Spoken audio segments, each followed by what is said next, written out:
Parfois vous pensez que le problème est sur le riz, pourtant c'est sur le morceau de viande au-dessus.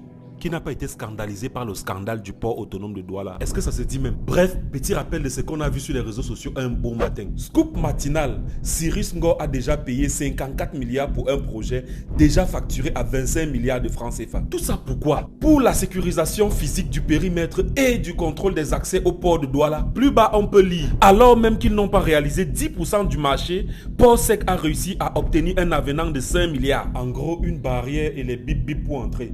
Vous savez quoi? Je m'en vais au port. Je suis au port autonome de Douala. Vous n'avez pas honte? Vous me regardez pourquoi? Bon les gars, je vous explique. Il y a un an, j'étais déjà ici pour faire une vidéo qui magnifiait le nouveau système de sécurité du port. Les travaux étaient déjà à 50% et aujourd'hui, je viens d'apprendre qu'ils ne sont même pas à 10%. Alors, soit ils sont des magiciens, soit ce que j'ai lu sur Facebook n'était pas vrai. Attendez, je vais aller à l'intérieur me renseigner. Bon les gars, j'étais à l'intérieur, je suis entré dans 7 bureaux différents et je suis ressorti avec ça. Oh mon ami, c'est comment? Filme plutôt ici. Voici l'évangile selon port autonome de Douala. Allons dans l'enceinte du port et je vais vous prêcher la bonne nouvelle. Parce que les choses qu'on lit souvent sur Facebook peuvent donner le panario aux yeux. Mes chers fidèles véhicules, écoutez l'évangile selon Saint-Paul. Chapitre 1. Il ne s'agit pas d'un marché de 54 milliards, mais plutôt 32 milliards divisés en deux phases. Chapitre 2. Les travaux de construction de la première phase sont à 99% et non 10%. Chapitre 3. Il ne s'agit pas d'une simple barrière avec les bim-bim pour entrer, mais un vaste projet promis par le Nomgui aux habitants de Douala pendant sa campagne de 2011. L'installation d'un système de surveillance du port et de la côte permettant une surveillance et une gestion efficace du trafic maritime et d'un système de contrôle biométrique et périmétrique des entrées de l'enceinte portuaire de Douala. Maintenant que la vérité est sortie, vous posez sûrement certaines questions. En quoi consiste ce projet? D'où sort l'argent qui va le financer? Et comment cet argent sera remboursé? Je vais vous répondre comme au quartier. Il y a quelques années encore, le port de Douala était comme Facebook. Chacun pouvait y entrer et faire ce qu'il veut. Un beau matin, le port a réuni la communauté portière et leur a parlé sans réserve. Les gars, nous n'avons pas honte? Regardez à quoi ressemble notre port. 30 ans sans investissement et sans sécurité. Vous savez quoi? Vu que le port est une entreprise comme toutes les autres, nous allons prendre un crédit à la banque pour sécuriser notre port. Et comme chacun devra en bénéficier, vous paierez dorénavant une redevance de sûreté afin qu'on puisse rembourser cet argent. Est-ce que vous êtes d'accord?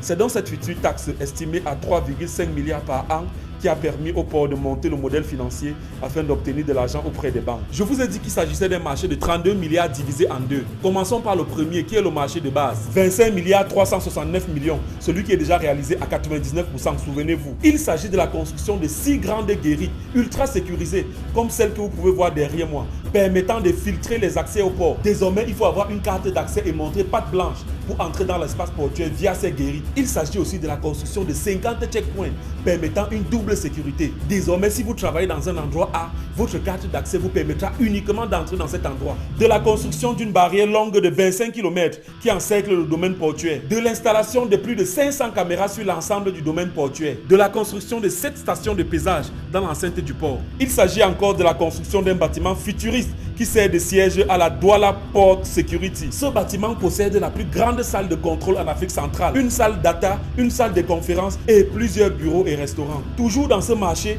il y a eu le recrutement, la formation et l'équipement de 400 jeunes Camerounais pour gérer tout ce dispositif. Ils sont entre autres des surveillants, maîtres et officiers de port coordonnés par des officiers supérieurs de l'armée camerounaise. Je ferai une vidéo particulière pour parler de ces gars parce qu'ils sont trop forts. Je ferai une vidéo pour vous les gars.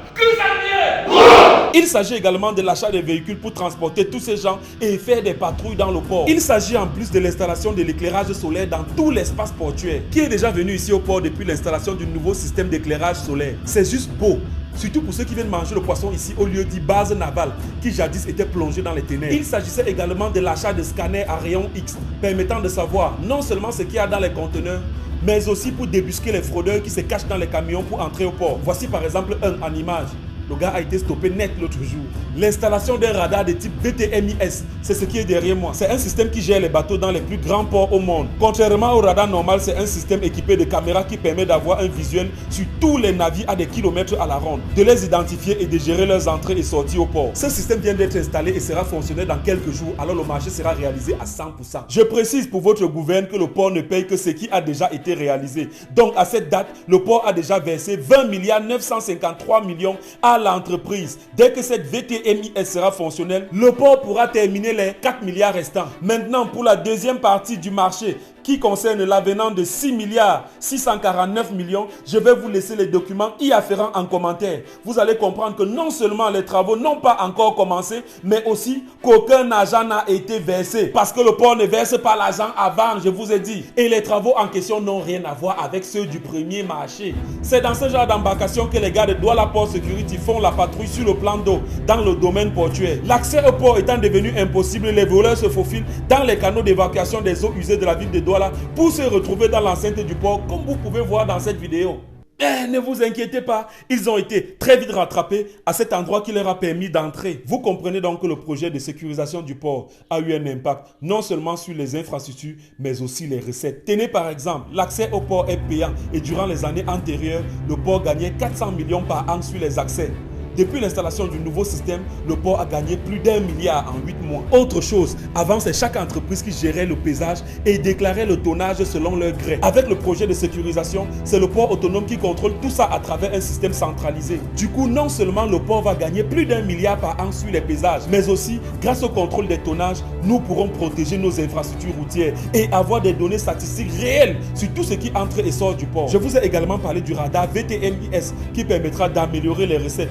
Avant, un navire pouvait arriver au port, décharger sa cargaison et repartir sans verser 10 francs au port. Avec le système VTMIS, tous les bateaux qui entrent sont automatiquement identifiés. On sait désormais ce qu'ils transportent, combien de temps ils feront au port et combien ils verseront dans les caisses du port. Qui n'a pas compris? En gros, tous ceux qui boudent ce projet sont contre les intérêts de notre pays. Pour terminer, sachez que depuis 2017, la nouvelle équipe managériale du port autonome de Douala a opéré une normalisation des activités et une restructuration interne, ce qui a fait passer le bénéfice du port de 455 millions en 2017 à 6 milliards 310 millions en 2020. Avec ce projet de sécurisation du port, on s'attend à des chiffres impressionnants en 2021. Vous comprenez donc que le problème n'est pas sur le riz, mais sur le morceau de viande. Allez, prenez soin de vous. Ciao!